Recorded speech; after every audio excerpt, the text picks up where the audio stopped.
உடனடியாக விடுதலை சிறுத்தைகள் கட்சியின் சார்பில் இந்த அணுகுமுறையை வரவேற்று பாராட்டியிருக்கிறோம். அரசியல் நாகரிகத்தின் முதிர்ச்சிக்கான ஒரு அடையாளம் இது. கொள்கை அடிப்படையில் எவ்வளவு மாறுபாடுகள் முரண்பாடுகள் இருந்தாலும் விமர்சனங்களை கடுமையாக நாம் ஒருவருக்கொருவர் முன்வைத்துக் கொண்டாலும் இது போன்ற அணுகுமுறை என்பது மக்களிடையே ஒரு நம்பிக்கை, புதிய நம்பிக்கை உருவாக்கிறது. அந்த வகையிலே நாம் முதல்வர் அவர்கள் இந்த அணுகுமுறையை அஞ்சார பாராட்டி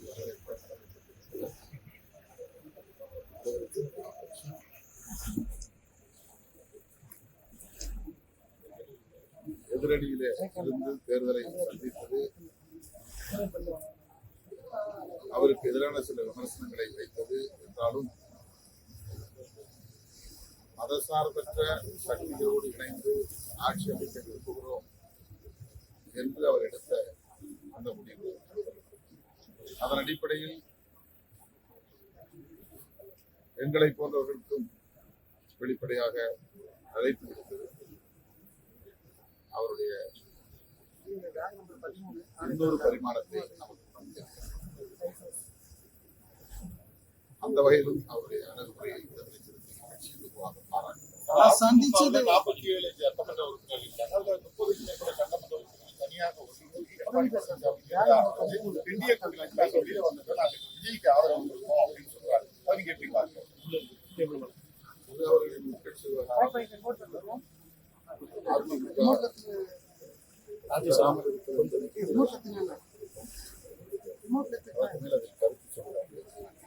விஜய் சந்திச்சது வந்து மதச்சார்பற்ற முற்போக்கு கூட்டணி தலைவர்கள் மட்டும் தான் சந்திச்சிருக்காரு. எதிர்திசையில் இருக்கிற என்டிஏ கூட்டணி சந்திக்கல. அப்படி இருக்கும்போது அரசியல் மாண்பு அப்படின்றத பொறுத்து அந்த வரிசையிலே திரு முன்னாள்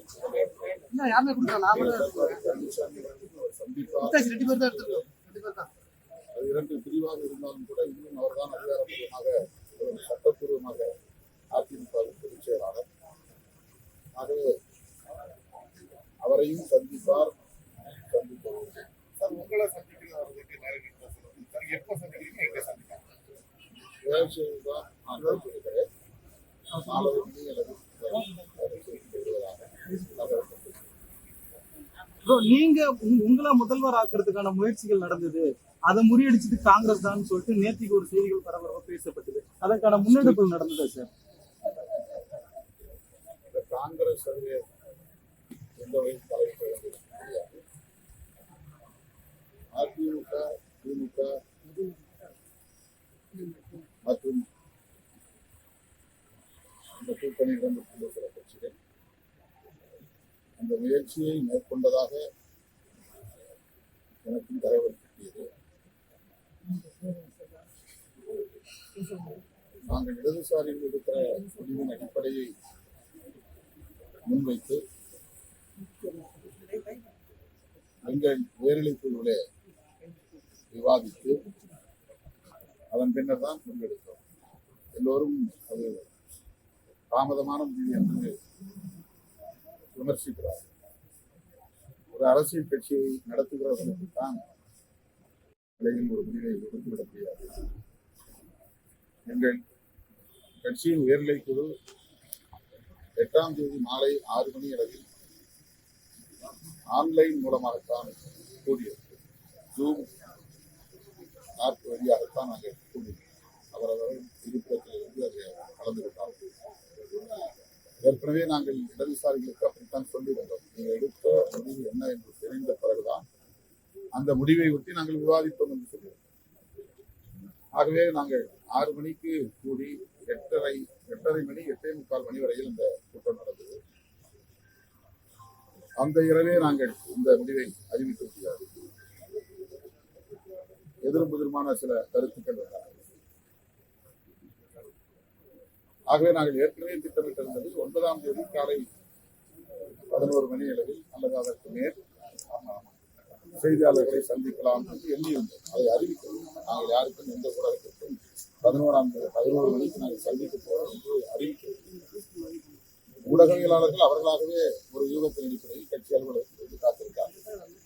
நாங்கள் 11ஆம் தேதி ஊடகவியலாளர்களை சந்திக்க போறோம் என்று எந்த அதிகாரப்பூர்வமான அறிவிப்பையும் செய்தோம். அது உயர்நிலைக்குழு கூட்டத்தில் எடுத்த முடிவுகளை தலைவர் என்கிற முறையில் நான் பரிசீலித்து இறுதி முடிவை எடுத்து அதிகாரப்பூர்வமாக அறிவிக்க வேண்டும் என்பதுதான் அந்த முடிவு இந்த உயர்நிலைக்குழு கூட்டத்தில் எடுக்கப்பட்டது. அதன் அடிப்படையில் அடுத்த நாள் காலை 10 மணிக்கு கட்சியின் பொதுச் செயலாளர்கள் சிந்தனை செல்வன் ரவிக்குமார் ஆகியோரை அழைத்து அவர்களோடு மட்டும் நான் கலந்தாய்வு செய்தேன்.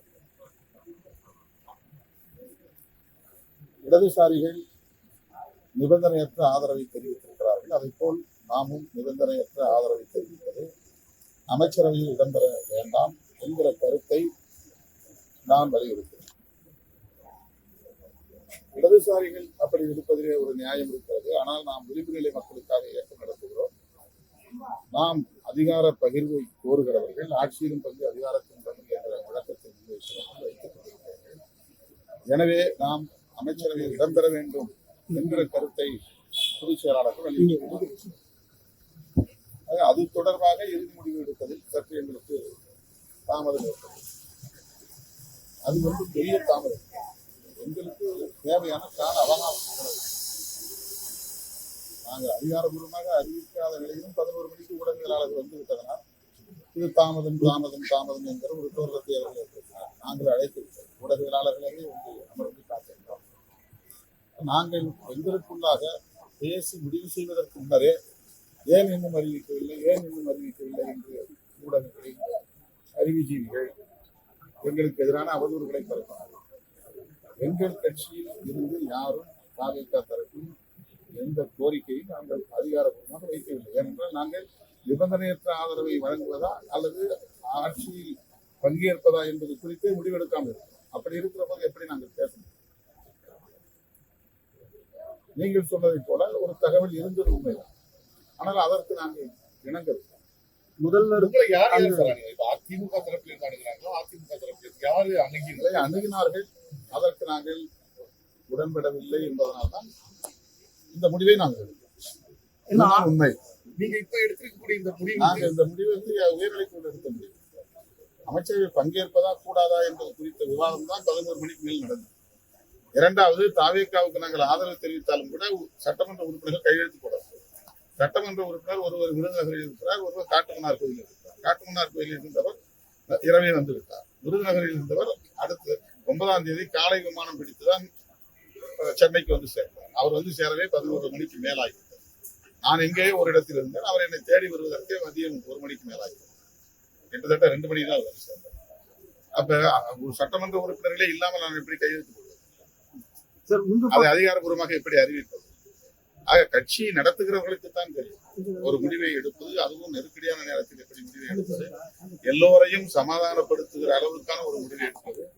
இதை பற்றி எல்லாம் யோசிக்காமல் உதிரிகளாக இருப்பவர்கள், கட்சிக்கும் அரசியலுக்கும் எந்த தொடர்பும் இல்லாதவர்கள், வெறுமன நுனிக்குள் மேய்கிறவர்கள், வாய்க்கு வந்தபடி திருமாவளவன் அதை பேசுகிறான், இதை பேசுகிறான், அப்படி பேசுகிறான், திரைமறைவில் பேசுகிறான் என்றெல்லாம் அவதூறுகளை பரப்பியது வருந்தத்தக்கது. நாங்கள் உயர்நிலைக்குழு முடிவை எடுத்தாலும் கூட டிவிகேவுக்கு சப்போர்ட், அவ்வளவுதான். ஆனால் அதை அமைச்சரவையில் பங்கேற்று ஆதரவு தெரிவித்ததா, வெளியில் இருந்து ஆதரவு தெரிவித்ததா, இந்த முடிவை எங்களால் அந்த ஆன்லைன் கூட்டத்தில் எடுக்க முடியும். அதுக்கு ஒரு தலைவர் இதுதான் ஒவ்வொரு முறையும் தலைவருக்கு அதிகாரம் அளிக்கப்படுகிறது என்று சொல்லுகிற நடைமுறை. ஏனென்றால் ஒரு குழப்பமான நிலை இருக்கிறது. ஒரு தலைவர் என்ன முடிவு எடுத்தாலும் அதை நாங்கள் ஏற்றுக்கொள்கிறோம் என்று கடைசியாக சொல்வார் முன்னணி செயல்பாடு. அந்த நிலையிலே கூட நான் தனியாக எடுத்தால் நல்லா சரியாக இருக்காது என்ற அடிப்படையில் பொதுச் செயலாளர்களை வரவழைத்து நான் தங்கியிருந்த இடத்துக்கு வரவழைத்து அவர்களோடு பேசுவதற்கு பகல் 12 மணி ஆகிவிட்டது. சட்டமன்ற உறுப்பினர்கள் சேர 2 மணி ஆகிவிட்டது. அதன் பின்னர் தான் எங்கள் கடிதத்தை நாங்கள் சார் இதுல ரெண்டு விஷயம் சார். ஒண்ணு ஆட்சியில் பங்கு அதிகாரத்தில் பங்குன்றது உங்களோட கோரிக்கை, விஜயும் அது முன் வச்சிருக்காரு. அப்படி இருக்கும்போது ரெண்டு ஆப்ஷன், ஒண்ணு சிஎம் கேண்டிடேட்டா உங்களுக்கு சிஎம் உங்களை ஆக்குறது, இன்னொன்னு வந்து நீங்க கேட்டா நிச்சயமா ஆட்சியில பங்கு கொடுப்பாங்க அமைச்சரவை. இந்த ரெண்டுமே நிராகரிக்க காரணம் சார் விசிகா. எங்கள் வலிமையை உணர்ந்து பொதுமக்களுடைய உணர்வுகளை புரிந்து சூழலுக்கு ஏற்ப இந்த முடிவை நாங்கள் எடுத்திருக்கிறோம். வெறும் பதவி அதிகாரம் என்கிற அடிப்படையில் உடனே போய் நாம் ஒரு முடிவை எடுத்து விட முடியாது. நிதானமாகத்தான் முடிவு எடுக்க முடியும். இந்த முடிவு மேஜர் டெசிஷன், இது வந்து மிகப்பெரிய முடிவு. வெறும் பதவிக்கான முடிவாக உடனே போய் நாம் எடுத்துவிட முடியாது. ஆகவே எங்களுடைய எதிர்கால அரசியலையும் கவனத்தில் கொண்டு நாங்கள் என்ன நிலைப்பாட்டை எதிர்காலத்தில் எடுக்கப் போகிறோம் என்பதையெல்லாம் பரிசீலித்து தான் முடிவெடுக்கிறோம். அதனால்தான் நாங்கள் இப்போதைக்கு வெளியிலிருந்து ஆதரவு தெரிவித்து முடிவை எடுத்தோம். ஆனாலும் இன்னும் அந்த கோரிக்கை அப்படியே இருக்கிறது. அதாவது ஆட்சியில் பங்கேற்பது குறித்த கருத்தை முன்னணி தோழர்கள் இன்னும் என்னிடத்தில் வலியுறுத்திக் கொண்டுதான் இருக்கிறார்கள். நான் இன்னும் ஒரு தீர்மானகரமான முடிவுக்கு அந்த நிலைப்பாட்டில் நீங்க இந்த முடிவுக்கு தள்ளப்பட்டது பின்னாடி இருந்தவங்களை சொல்றாங்க, வெளியில இருந்து ஆதரவு கொடுங்க அழுத்தம் சொல்லுங்க. திமுக யாரோ கிடையாதுங்க, அவங்க இந்த கூட்டணி தானே. நாங்க திமுக கூட்டம் தானே இருந்தோம். நாங்க திமுக கூட்டம் அந்த திமுக ஒரு கருத்து சொல்லுங்க. திமுக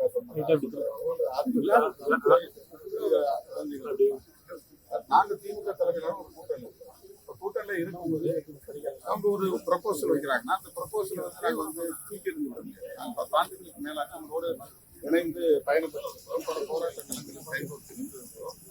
எனவே அந்த கூட்டணியில் இருந்து கொண்டே ஆட்சி அமைப்பதற்காக மட்டும் எங்கள் ஆதரவை நல்குகிறோம் என்றுதான் நான் 9ஆம் தேதி மாலை 5 மணி அளவில் ஊடகவியலாளர்களை சந்திப்பதில் கூறினேன். ஒரு கூட்டணியில் இருந்து கொண்டே இன்னொரு கட்சிக்கு குடியரசுத் தலைவர் ஆட்சி வந்துவிடக் கூடாது என்கிற அடிப்படையில் ஒரு ஆதரவை நல்கியிருக்கிறோம். அவ்வளவுதான். அமைச்சரவையில் இடம்பெற்றால் நாங்கள் கூட்டணியை ஒற்றாக திமுக கூட்டணியிலிருந்து வெளியேறுகிறோம் என்று அந்த முடிவை எடுப்பதா இல்லையா என்கிற எங்களுக்குள்ள இருக்கிற அது தொடர்பாக விவாதிப்பதற்கு எங்களுக்கு கால அவகாசம் தேவைப்படாதா?